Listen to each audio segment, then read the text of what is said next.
Assalamualaikum warahmatullahi wabarakatuh. Alhamdulillah wa syukrulillah wassalatu wassalamu ala rasulillah. Amma ba'du.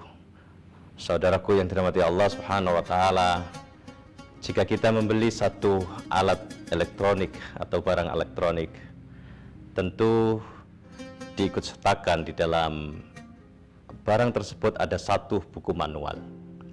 Jika kita menginginkan barang yang kita beli itu berjalan dengan baik sesuai dengan yang diinginkan oleh pembuatnya tentunya, maka kita ikuti buku manual itu.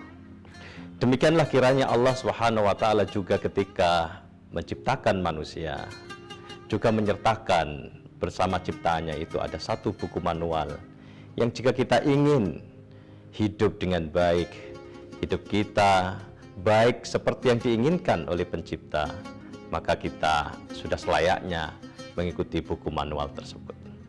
Buku itu adalah Al-Quranul Karim, firman Allah yang diturunkan kepada kita semuanya agar menjadi panduan hidup kita, agar menjadi satu pedoman di dalam hidup kita.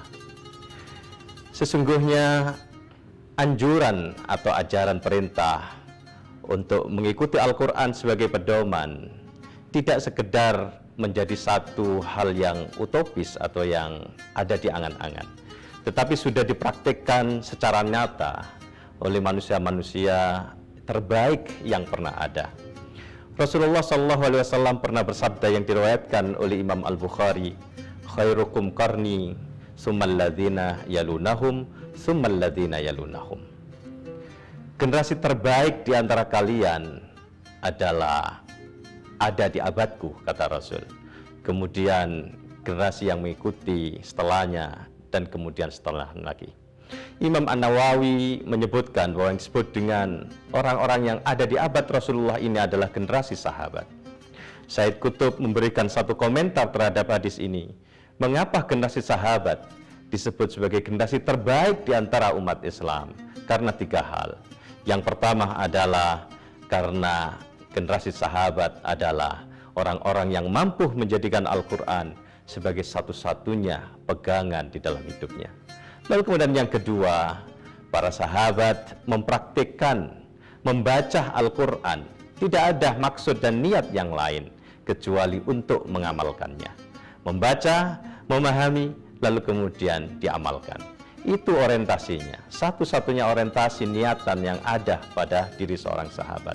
Apakah kemudian amalan, aplikasi dari apa yang dipahami dalam Al-Quran ini menjadi satu budaya, menjadi satu produk peradaban, mereka tidak pernah memikirkannya.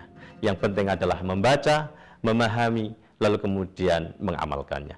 Lalu kemudian yang ketiga adalah generasi sahabat adalah mereka yang mampu membuang jauh-jauh tradisi lama yang pernah mereka miliki, yaitu budaya jahiliyah. Membuangnya jauh-jauh, lalu kemudian menjadikan Al-Quran sebagai satu titik tolak untuk melakoni kehidupan berikutnya.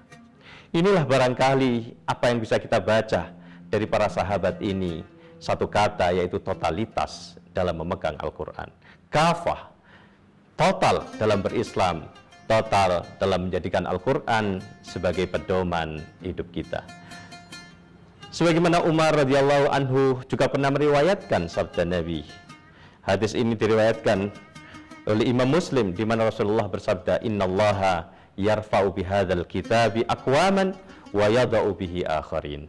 Sesungguhnya Allah mengangkat derajat satu kaum dengan kitab Al-Quran ini dan mencampakkan, menghinakan kaum yang lain yang meninggalkannya. Artinya, di dalam totalitas ini hanya ada dua hal.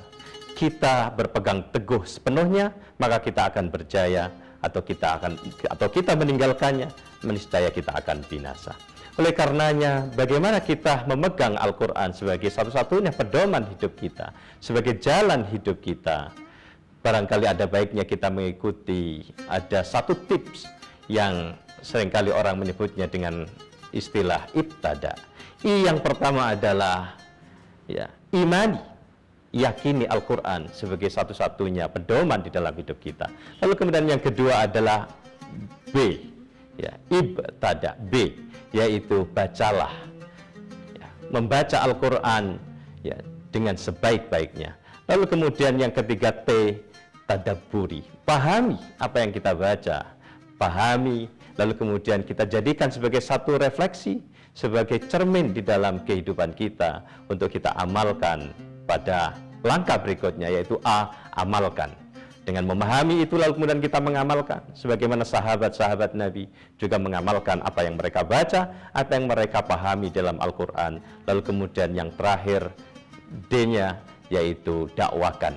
Sebagian mana Rasulullah bersabda, khairukum man ta'allamal Qur'ana wa 'allama. Sebaik-baik kalian adalah dia yang belajar membaca, memahami Al-Quran, lalu kemudian mengajarkannya. Itulah barangkali tip yang bisa kita pegang secara sederhana, secara singkat, ada dalam kata ibtada. Imani, lalu kemudian baca baik-baik, lalu kemudian tadabburi, lalu amalkan dan dakwakan. Demikianlah barangkali sekilas renungan kita. Mudah-mudahan Allah memberikan kekuatan dan keberkahan kepada kita untuk bisa mengambil Al-Quran sebagai satu-satunya pegangan hidup kita, untuk kita jadikan sebagai way of life kita. Wassalamualaikum warahmatullahi wabarakatuh.